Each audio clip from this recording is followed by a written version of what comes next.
नाम लेना मैं उचित नहीं समझता हूं। जी 6 बार से ज्यादा के राज्यसभा कांग्रेस के सांसद, उनने जो बर्ताव किया ये भारतीय लोकतंत्र की गरिमा और परिपक्वता है। अगर विदेश नीति पर बात करनी है तो सदन में भी हम बहुत सारी बातें नहीं करते हैं जो आज हम बैठकर स्टूडियो पर करना चाहते हैं। सेना के बारे में सीमाओं पर जो परिवर्तन आया है वो मिश्रा जी ने अपनी बात कही है, मैं उनको सैल्यूट करता हूं। लेकिन अगर इस पर मैं कोई टिप्पणी नहीं करूंगा, लेकिन जब सैनिक शहीद होकर गांव में जाता है अपने वतन पर, अपने जन्म स्थान पर, तो जनता की जो राय है ना वो तय करती है। सेना और को कभी प्रेस कॉन्फ्रेंस नहीं करना पड़ती है, और इसलिए कृपया करके इन बातों को। प्रियंका जी सवाल यही है कि क्या आरोप प्रत्यारोप बात कर रहे हैं, सिर्फ सीमा आरोप पे लगाने के लिए लगाए जाएंगे या फिर सरकार की तरफ से अगर कोई कामयाबी हासिल होगी तो उसको भी अप्रिशिएट किया जाएगा? नहीं है मणिशंकर अय्यर के बयान का हम क्या मतलब निकालें? ये तो अच्छी बात है कि हुर्रियत को सरपास करके भी पाकिस्तान के साथ बातचीत की जा रही है और पाकिस्तान इसके लिए राजी है मेरे हिसाब से। के लिए दो लोग बात कर रहे थे, पटेल साहब मणिशंकर अय्यर की बात को गंभीरता से लेने की जरूरत नहीं है, बल्कि प्रियंका जी जवाब दें कि वो सहमत है। हाँ, पटेल साहब प्रियंका जी जवाब दे रही हैं, सुनिए। हाँ पटेल जी, अगर आपको सुनने की हिम्मत हो तो मैं बोलूं, वरना मैं चुप ही रहूं। मैं चुप्पी ठीक थी, अगर मौका देंगे तो मैं जवाब। प्रियंका जी जवाब दीजिए, आप, हम सुन रहे हैं। बहुत मैं आपकी आभारी हूँ, बहुत आपकी आभारी हूँ। मुझे पता है इंटॉलरेंस का माहौल चल रहा है, भारतीय जनता पार्टी के आप प्रवक्ता हैं, तो किसी को बोलने की इतनी छूट नहीं मिलती है या इतना समय नहीं मिलता है। मैं बात कर सकती हूँ सर? जी हाँ, दो चीजें मैंने नहीं सुना है मणिशंकर अय्यर जी ने इसके बारे में क्या टिप्पणी दी है। मैं जानती हूँ उन्होंने वहां पे जाकर जब कुछ कहा था, हमने बहुत स्पष्ट तरीके से कहा था कि ये कांग्रेस पार्टी। आप अपना रिएक्शन दे दीजिए सर, फिर मैं जवाब देती हूँ। आप पहले सुनने का तो हौसला रखिए, वाह वाह वाह करने से नहीं। प्रियंका जी लेकिन इस बात को तो मानिए, अपना मणिशंकर अय्यर साफ तौर पर कह रहे हैं कि ये सबसे बड़ी अड़चन है। जवाब आप देने नहीं दे रहे हैं। नहीं, आप लोग जवाब नहीं, आप कह रही हैं कि मैंने बयान ही नहीं सुना। मैं आपको बयान सुना रहा हूँ कि उन्होंने क्या कहा। मैं आपको बता तो दूं अगर आपको पता नहीं है तो। पहले देखिए, दो बयान हैं। पहले जो पाकिस्तान में उन्होंने दिए उसों से नहीं, मैं उसका जिक्र नहीं कर रहा, मैं आज के बयान का जिक्र कर रहा हूं। पार्टी का जो कंसिस्टेंट स्टैंड है। आप एक मिनट बात तो सुन लीजिए समीर जी। जी बोलिए। आप मुझे जरूर सुनाइएगा, मैं जरूर सुनूंगी, उसका भी मैं जवाब दूंगी जी। पर पहले जो सवाल उठाया था पटेल साहब ने, पहले उसका तो जवाब देने दीजिए मुझे जी। पटेल जी ने मणिशंकर अय्यर के पहले वाले कमेंट के बारे में बोला था, मैं उस कमेंट के बारे में बोल रही हूँ। कांग्रेस का स्टांस बहुत क्लियर है। कांग्रेस की एक कंसिस्टेंट फॉरेन पॉलिसी थी पाकिस्तान को लेकर, कांग्रेस की एक कंसिस्टेंट पॉलिसी थी चाइना को लेकर, और एक कंसिस्टेंट पॉलिसी थी नेपाल को लेकर। अब हम देख रहे हैं इस 16 महीने में नेपाल के साथ हमारा क्या पॉलिसी रहा है, क्या रवैया हो गया है, क्या हमारा चाइना को लेकर है कि घुसपैठी हमले हो रहे हैं चाइना को लेकर भी, और पाकिस्तान को लेकर क्या इनकंसिस्टेंट पॉलिसी है। मैं तो उसके बारे में जवाब दे रही थी। मणिशंकर अय्यर क्या बोल रहे हैं क्या नहीं कह रहे हैं, हम सत्ता के बाहर हैं, वो जो भी बोले वो उनकी राय हो सकती है। हमारी राय बहुत कंसिस्टेंट थी जब हम सरकार में थे और जब हम ऑपोजिशन में हैं। ऑपोजिशन में भी हम आपसे वही सवाल पूछ रहे हैं कि आपने जो जो आरोप हम पर लगाए थे, आप उन्हीं चीजों का पालन कर रहे हैं। नहीं तो मणिशंकर अय्यर के बयान से कांग्रेस अपने आप को डिसोसिएट करती है, ये मान लूं मैंने उनका दूसरा कमेंट नहीं सुना है। आप मुझे बता दीजिए, मैं उसका भी जवाब दे दूंगी। प्रियंका जी, उनका कहना है कि इस वक्त मुझे ये सबसे बड़ी अड़चन नजर आ रही है कि हुर्रियत से बात नहीं की गई है और पाकिस्तान से बातचीत की जा रही है हुर्रियत को सरपास करके। हमारा फिर से मैं कहूंगी, कांग्रेस पार्टी का क्या स्टांस था सेपरेटिस्ट को लेकर, क्या स्टांस था पाकिस्तान को लेकर, वो नीति बहुत ही स्पष्ट है और हमारे 10 साल के कार्यकाल में सबने देखी है। जम्मू और कश्मीर में 10 years of peace and increase in tourism जो देखा था 10 साल में हमारे सरकार में देखा था। 16 महीने में जब से इनकी सरकार कश्मीर में आई है तो हमने आईसिस के झंडे भी देखे हैं। हमने ये भी देखा है कि कैसे आज नवाज शरीफ की इतनी हिम्मत हो जाती है कि वो आसिया अंद्राबी को लेटर लिखते हैं और अपना सपोर्ट देते हैं। मुद्दों को भटकाए ना हम तो अच्छा होगा, अपना सपोर्ट देते हैं। मैंने तो अपने कांग्रेस पार्टी का स्टांस बता दिया है कि इनके 18 महीने में आसिया अंद्राबी को लेटर लिखते हैं नवाज शरीफ। नहीं प्रियंका जी, क्या आप गवर्नमेंट के इस कदम को अप्रिशिएट करेंगी कि बिना हुर्रियत को बीच में लाए हम पाकिस्तान से बातचीत कर रहे हैं? मेरा बहुत सीधा सवाल है आपसे। देखिए, कांग्रेस का क्या स्टांस है मैंने आपको बार बार बताया है और फिर से बताऊंगी, हर बार बताऊंगी। अगर इंडिविजुअल बयानबाजी के बेसिस पे आप मुझसे जवाब मांगेंगे वो मैं थोड़ा मैं असफल रहूंगी, क्योंकि हर कांग्रेस पार्टी मेंबर का जवाब कांग्रेस पार्टी का स्टांस पटेल साहब हो सकता है। इस जवाब से संतुष्ट है ना? कांग्रेस पार्टी का स्टांस है वो मैंने आपको बता दिया है। नहीं देखिए, नहीं मैं उन पर, अगर प्रियंका जी उस बात को कह रही है, मैं उसकी बिल्कुल अभी आलोचना उनका नहीं करूंगा। मैं उनसे सिर्फ एक प्रार्थना करूंगा कि जब कभी हम इन मुद्दों पर आए तो पार्टी छोड़कर आए। देश विदेश नीति में जवाहरलाल जी से लेकर वर्तमान तक हमने अपने कभी स्टैंड को बदला नहीं, ये उनकी गलतफहमी है। अरे अटल जी नेतृत्व करने गए हैं नरसिम्हा राव जी की सरकार में, भारतीय प्रतिनिधिमंडल का विपक्ष के नेता होने के बावजूद हम पर उंगलियां नहीं उठनी चाहिए। चलिए पटेल साहब, गुलाम रसूल साहब एक बार फिर हमारे साथ जुड़ गए हैं। गुलाम रसूल साहब, अगर आपको मेरी आवाज मिल रही हो, आपसे जानना चाहता हूं। मैं 30 सेकंड का जवाब देना चाहूंगी। 30 सेकंड। प्रियंका जी, गुलाम रसूल साहब से मैं बहुत देर से सवाल करने की कोशिश कर रहा हूं। गुलाम रसूल साहब, अगर आप मुझे सुन पा रहे हैं, क्या आपको लगता है कि वाकई हालात बदले हैं इस बार? जिस तरह से सुषमा स्वराज वहां पर गई हैं, इसे क्या हम रिश्तों की एक नई शुरुआत माने? बदलेगा क्या कुछ जमीनी तौर पर? हाँ,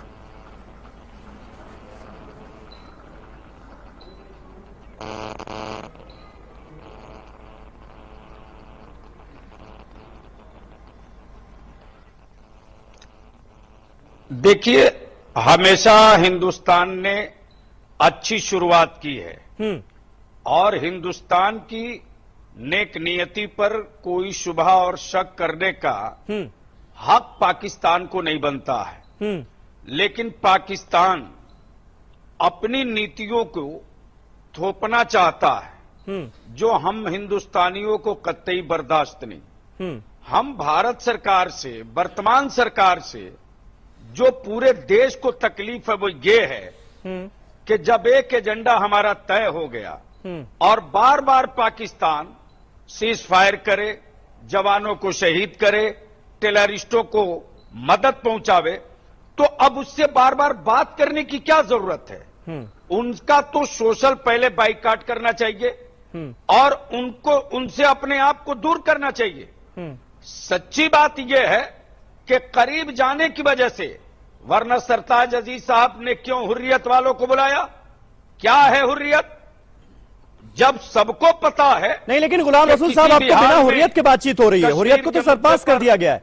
कोई भी हिंदुस्तानी किसी भी मजहब और धर्म का कोई समझौता नहीं कर सकता है। तो यहां हमारी वर्तमान सरकार अमन के नाम पर पाकिस्तान से वार्ता करके, मैं समझता हूं कि यह अब बात बहुत अच्छी नहीं हो रही। जी, मोहसिन रजा साहब इस्लामाबाद से हमारे साथ मौजूद हैं, पूरी चर्चा को सुन भी रहे हैं। मोहसिन जी, मैं बीडी मिश्रा साहब, मैं आपके पास आऊंगा। मोहसिन रजा साहब, क्या जो विल पावर नजर आना चाहिए टेररिज्म के खिलाफ एक्ट करते हुए, वो पाकिस्तान में आखिर नजर क्यों नहीं आता? कहां तो ये जरूर जाता है कि हम टेररिज्म के खिलाफ हैं, हम अपने लेवल पर कार्रवाई कर रहे हैं, लेकिन अभी भी लखवी खुला घूमता रहता है। हाफिज सईद अभी भी खुलेआम रैलियां करता है, भारत के खिलाफ जहर उगलता है। हम बार बार कहते हैं कि उनके खिलाफ ये सबूत हैं, डॉजियर सौंपे जाते हैं, लेकिन कोई कार्रवाई तो होती नहीं। हम कैसे माने कि आप टेररिज्म के खिलाफ हैं, आप टेररिज्म के खिलाफ एक्ट कर रहे हैं? समीर, मैं इसी पर एक और सवाल ऐड करना चाहता हूं मोहसिन रजा साहब से। मैं ये कहना चाहता हूं, उनसे ये पूछना चाहता हूं कि जब पेरिस में डेविड कैमरान से बात हो रही थी नवाज शरीफ साहब की, उन्होंने ये कहा कि जो पेरिस पर अटैक हुआ है, इतने लोग मारे गए हैं, उनसे हम बड़ी हमदर्दी रखते हैं, लेकिन यह नहीं कहा कि आईएसआईएस के खिलाफ वो भी ऑपरेशन में शामिल होंगे। पहली बात।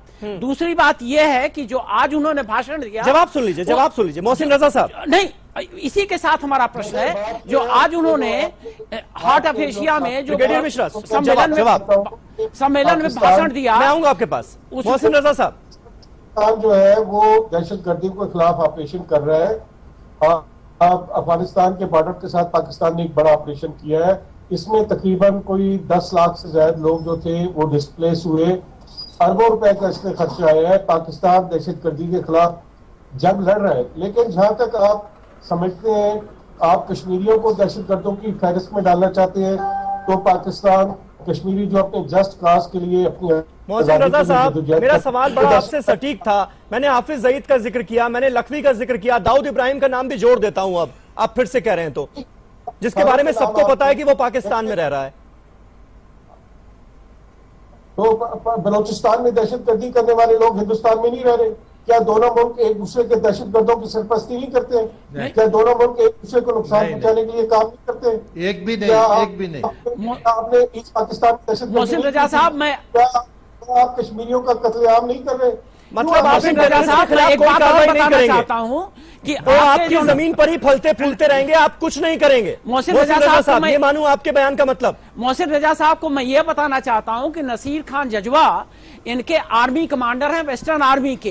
इनका हेडक्वार्टर्स बलूचिस्तान में है और इनका अपॉइंटमेंट एनएसए के लिए इसलिए हुआ है कि इन्होंने बलूचियों को मारा है। जी, बिल्कुल रिटायर हो चुके मोहसिन साहब, हमें पता है वो एनएसए है पाकिस्तान के। उनकी एक ही क्वालिफिकेशन है। तो क्या अभी ये मेंटेन करते हैं कि अच्छे आतंकवादी वो हैं जो कि भारत के खिलाफ गुलाम रसूल साहब आप कुछ ऐड करना चाह रहे हैं, और बुरे आतंकवादी वो हैं जो पाकिस्तान के खिलाफ हमला करते हैं? इनकी ये पॉलिसी क्लियर होनी चाहिए। अब भी ये मेंटेन करते हैं कि आतंकवादी दो तरीके के होते हैं, अच्छे और बुरे। अच्छे वो हैं जो भारत के खिलाफ हमला करते हैं। बोलिए गुलाम रसूल साहब। भारत के खिलाफ हमले के ऊपर किसी की सपोर्ट नहीं की जाती, न ही किसी की सरपरस्ती की जाती है। लेकिन जो लोग आजादी की जदोजहद कर रहे हैं, और आज भी आप देखें कि मकबूजा कश्मीर के जो कि भारत के कब्जे में है, वहां पे कश्मीरियों ने 30 मोहसिन रजा साहब, तो दोनों चीजें साथ कैसे चलेंगी? हाफिज सईद वहां पर भारत के खिलाफ रैलियां करें और यहाँ पर आप दोस्ती का हाथ बढ़ाएं, दोनों चीजें साथ साथ कैसे चल सकती हैं? मेरा सीधा सवाल है आपसे। लेकिन ये इस्लाम के नाम पर पूरी दुनिया में जो सभी बिगाड़ रहे हैं इस्लाम और मुसलमानों की, और खास तौर से हिंदुस्तान में खास तौर से नहीं मोहसिन रजा साहब, हाफिज सईद ग्लोबल टेररिस्ट है, सबने माना है। लगातार हमने आपको डोजियर सौंपे हैं। मुंबई हमले का मास्टरमाइंड है वो दाऊद इब्राहिम। क्या है ये किसी को बताने की जरूरत नहीं है, आपने कुछ नहीं किया इन लोगों के खिलाफ। जो लोग मुस्तकिल तौर से हमारे मुल्क और हमारे देश के खिलाफ एक मोर्चा खोले हुए हैं, उनसे क्या बातें करनी है इस सिलसिले में? मोहसिन रजा साहब जवाब दीजिए। बिल्कुल आपकी गलत फहमी है। देखिए, पाकिस्तान इन मसाइल का हल चाहता है, लेकिन अगर आप इन मसाइल को हल नहीं करेंगे तो ये दहशतगर्द फले फूलेंगे, जिनको आप दहशतगर्द कहते हैं, ऐसे इंतहा पसंद जो है वो आगे बढ़ेंगे। आप क्यों नहीं कश्मीर के मसले को हल करना चाहते? 60 साल हो चुके हैं, आप इसको लिंगराज कर रहे हैं। मोहसिन रजा साहब, हम टेररिज्म की बात करते हैं, आप कश्मीर की बात ले आते हैं, अगर ऐसे कैसे बात होगी? अगर मुशर्रफ साहब ये कहते हैं कि वो जब प्रेसिडेंट थे तो उन्होंने, तभी तो आपके ऊपर सवाल उठता है, तभी तो पाकिस्तान के ऊपर सवाल उठता है कि आपकी नीयत में खोट है। आप पहले बात करते हैं फिर घात लगाते हैं। अरे छोड़े इन बातों को, बात करते हैं और घात लगाते हैं। ये कश्मीर पे बार बार क्यों जा रहे हैं मोहसिन साहब? आप कश्मीर पे बार बार क्यों जा रहे हैं? कश्मीर नहीं, कश्मीर पे मत जाइए। आप सीधा सीधी दहशतगर्दी पर आइए, आप टेररिस्टों पर आइए, कश्मीर के मुद्दे पर आप मत जाइए। आप अपने दिमाग से बात निकाल दीजिए कि कश्मीर आप ले लेंगे। किसी भी हाल में कश्मीर को आप नहीं छू सकते हैं। इसलिए आप दहशतगर्दी के मसले पर आइए और अमन के का एजेंडा आपके पास है, उस पर आइए। बिल्कुल अमन का एजेंडा है, लेकिन आप भी ये बात याद रखें कि आप ना हमारे जहनों से निकाल सकते हैं कश्मीर की आजादी को, और ना कश्मीरियों के जहनों से। मोहसिन रजा साहब, मैं आपसे क्या पूछ रहा हूँ, आप क्या जवाब दे रहे हैं? मैं आपसे हाफिज सईद की बात कर रहा हूँ, दाऊद इब्राहिम की बात कर रहा हूँ, डेमोग्राफिक बैलेंस की बात कर रहा हूँ। वहां पर कश्मीरी नहीं रह गए हैं, सब पंजाबी आके सुन रहे हैं। मिश्रा साहब, मोहसिन साहब बोलिए। देखिए, नहीं तो ना आप कश्मीर ले सकते हैं, न कश्मीर आप छू सकते हैं, और आप दहशतगर्दों को लेकर के कश्मीर की तरफ उंगली मत उठाइए। ये हिंदुस्तान है और अमन के साथ अपनी लड़ाई हम जारी रखेंगे, अपनी सरहदों पर आपको टपने नहीं देंगे। और मैं तो कहूंगा कि उस वक्त तक आपसे बात नहीं करनी चाहिए, बात करने के लायक आप नहीं है। बात करना इस वक्त आपसे फजूल है और कतई तौर से इस एजेंडे पर बात नहीं होनी चाहिए। चलिए रसूल साहब, सुन लिया और आपकी बात। मोहसिन रजा साहब को अपनी बात रखने दीजिए। मोहसिन रजा साहब, हम उनको ये दहशतगर्दी और दोस्ती दोनों साथ साथ कैसे मुमकिन है? टेररिज्म के नाम पर दहशतगर्दी का तो पाकिस्तान किसी भी तौर पे ना उसको ना पाकिस्तान हमेशा कंडेम करता है दहशतगर्दी को, लेकिन बात यह है कि लेकिन आप हाफिज सईद के खिलाफ कार्रवाई नहीं करेंगे, दाऊद इब्राहिम को भारत को नहीं सौंपेंगे, और आप कश्मीर आप जो मर्जी दहशतगर्द जिसको करार दे दे, इसके लिए जरूरी थोड़ी है कि पाकिस्तान उसको उठाकर आपके हवाले कर देगा। आपको नहीं, लेकिन हाफिज सईद जो कि ग्लोबल टेररिस्ट है, वो फलता फूलता रहेगा पाकिस्तान की धरती पर, ये क्लियर है, इसमें कोई शक नहीं है आपको। पाकिस्तान दहशतगर्द फल फूल नहीं रहा, आपकी बिल्कुल गलत फहमी है। देखिए, हाफिज सईद के हवाले से जो यूएन ने पाबंदियां लगाई है, पाकिस्तान उस पर अमल दरामद कर रहा है, लेकिन जब हाफिज सईद के हवाले से आप बाकायदा सबूत लेकर आएंगे और उसके मामले पे जो ट्रायल हो रहा है उसके अंदर अगर आप पेश होंगे और सारे सबूत देंगे तो उसी से मसला हल होगा ना। आप उसको फेस करने के लिए तैयार नहीं है। जो कोर्ट प्रोसीडिंग, पटेल साहब, ऐसे में दोस्ती की उम्मीद कैसे की जाए? वहां का नमाजी तक सेफ नहीं है। बलियावी जी की भावना की कदर करनी चाहिए। ये भारत के आवाम का भाव है जो बलियावी जी या बाकी लोग जो कह रहे हैं, मैं इसको टिप्पणी नहीं करना चाहता। ये भारत की जनता का भाव है, तो ये शायद हमारी बड़ी ताकत है। और हमने पहले ही अपनी बात शुरुआत में कही थी कि हम एक परिपक्व लोकतंत्र हैं, सफल लोकतंत्र है, और इसलिए मुझे लगता है कि पाकिस्तान की अपनी परिस्थितियां हैं। और ये जो बातें आप सुन रहे हैं समीर जी, आपने जो खुद ने कहा, ये अपने आप में सैल्यूट करने लायक है। और इसलिए मुझे लगता है कि विदेश नीतियों पर हमको बात करते समय संवाद जरूरी है। ये भारत की सरकार मानती है, हमारी विदेश नीति इसी रास्ते पर चलती रही है। लेकिन फिर मैं कहूंगा, आतंकवाद के खिलाफ कोई समझौता नहीं होगा। प्रोफेसर एस डी मुनी भी हमारे साथ इस बहस में जुड़ चुके हैं। प्रोफेसर मुनी, आपसे जानना चाहूंगा, पास है कि क्या वाकई, क्योंकि हालात बहुत ज्यादा बदले हो ऐसा हमें नजर नहीं आता, लगातार पिछले 1 घंटे से हम ये चर्चा कर रहे हैं, ऐसे में आपको क्या उम्मीद नजर आती है इस बातचीत से? क्या इसे भारत और पाकिस्तान के बीच कॉम्पोजिट डायलॉग की शुरुआत माना जाए, रिश्तों की नई शुरुआत माना जाए? देखिए, रिश्तों की नई शुरुआत तो तब से हुई है जब नवाज शरीफ ने ये कहा कि हम बिना कंडीशन के बात करेंगे। मैं अपने पाकिस्तानी दोस्तों से ये पूछना चाहता हूं कि उन्होंने ऐसा क्यों कहा कि वो बिना कंडीशन से बात करेंगे। अभी एक पाकिस्तानी दोस्त ये कह रहे थे कि बात करनी नहीं चाहिए, तो आप शरीफ साहब से पूछिए ना कि क्यों बात करवाना चाहते हैं। दूसरी बात, जंजुआ साहब को राहिल शरीफ ने अपॉइंट करवाया है, उनको क्यों भेजा गया वहां बात करने के लिए अगर आप बात करना नहीं चाहते हैं। तीसरी बात कि जब मुशर्रफ जनरल और प्रेसिडेंट दोनों थे, उस वक्त उन्होंने कश्मीर पे बातचीत करने का सिलसिला शुरू किया और उस बातचीत से आखिर में ये हुआ, उन्होंने खुद बयान दिए और डॉक्टर मनमोहन सिंह जो हमारे प्रधानमंत्री थे, उन्होंने ये बयान दिए कि कश्मीर का मसला तो लगभग हल हो गया। उस वक्त आपने मुशर्रफ को हटा दिया वहां से, और जो बाद में कयानी साहब आए वो अपनी फौज की कही गई बात को भी उन्होंने माना नहीं। तो आप अपने अंदर देखिए। एक और बात बता दूं आखिरी बार, और मुशर्रफ साहब ने ये कहा कि हमने जाकी साहब और सईद जैसे लोगों को पाला है, हमने उनको तैयार किया है इंसर्जेंसी के लिए और वो अब हमसे बदल गए हैं। तो अगर वो आपसे बदल गए हैं तो अब तो बंद कीजिए उनको। जब आप पाल रहे थे तब अच्छा था, लेकिन अब जब पालना बंद हो गया और आप खुद समझते हैं कि वो लोग बिगड़ गए हैं, तो उनका कुछ इलाज करिए ना उसमें। खान साहब, ये देखें, पाकिस्तान ने हर किस्म के दहशतगर्द को कंडेम किया है, हर किस्म की दहशतगर्दी की पाकिस्तान मुखालफत करता है। हाफिज सईद तो कोई सरकारी सरपरस्ती हासिल नहीं, लेकिन जैसे आप बता रहे हैं कि मुशर्रफ, अरे अभी आपने दावा को बंद किया, क्या बात कर रहे हैं? आर्मी की सिक्योरिटी में वो शख्स रहता है, एक ग्लोबल टेररिस्ट को आपने पनाह दे रखी है। आप बात सुने या आप अपनी मर्जी की बात कर लें या मेरी बात सुन लें। बोलिए बोलिए खान साहब। वो जो मुशर्रफ जिसके बारे में आप कह रहे हैं कि उसने इनको एक्नॉलेज किया है कि वो लोग हैं जो कि मुशर्रफ के दौर में ये सब कुछ हुआ, पिछले महीने तो किया उन्होंने।